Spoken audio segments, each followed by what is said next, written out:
오늘은 예레미야 여러분 선택을 보면서 성령님이 주시는 영적 교훈에 귀를 기울여보는 귀한 시간 되길 간절히 바랍니다.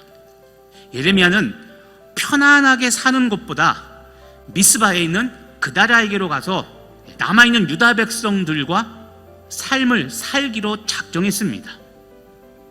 예레미야는 바벨론에 가서 호의호식하며 편안한 삶이 아니라 패망한 유다 땅에서 고된 삶을 살기로 선택했습니다.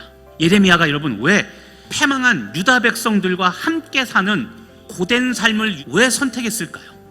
예레미야는 자신이 선포한 예언의 말씀을 기준으로 해서 하나님의 마음이 어디 있는지를 분별했던 겁니다.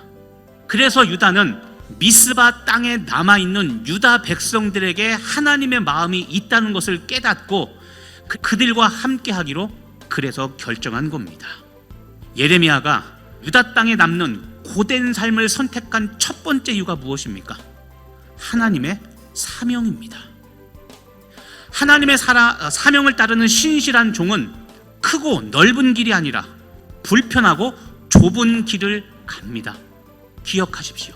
사명의 길을 가면서 삶으로 가르치는 것만 남습니다. 여러분, 미스바에 남아있는 이 백성들은 어떤 사람이었을까요?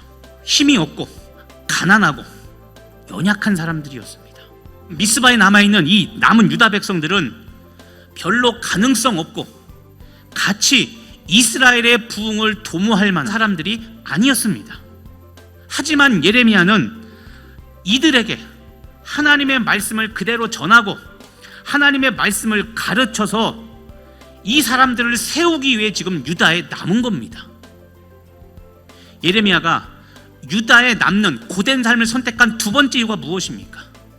예레미야는 하나님의 사람을 선택한 겁니다. 미성숙한 사람들과 교제하고 사역하는 거 즐겁습니까? 솔직히 힘들고 즐겁지 않습니다. 그럼 여러분, 오늘 주인공 예레미야는 그라다에게 남아있는 사람들이 이렇게 쓸모없는 사람이라는 거 모를 리 없습니다. 나라가 망한 상황에서 국가를 재건할 인재가 있어야 되는데 남아있는 사람들을 보면 한숨밖에 안 나옵니다. 부흥? 꿈도 꿀 수 없습니다. 하나님은 이런 사람들을 데리고 70년 후에 바벨론 포로 귀환을 통해 유다의 부흥을 계획하고 있었습니다.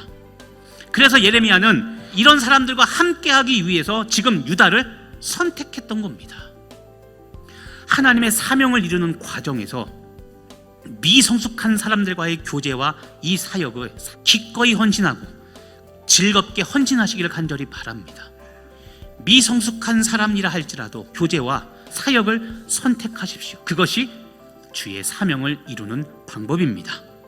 부족하고 가능성 없는 사람들과 함께 하나님의 나라를 만들어가는 사명을 여러분에게 주셨음을 믿습니다.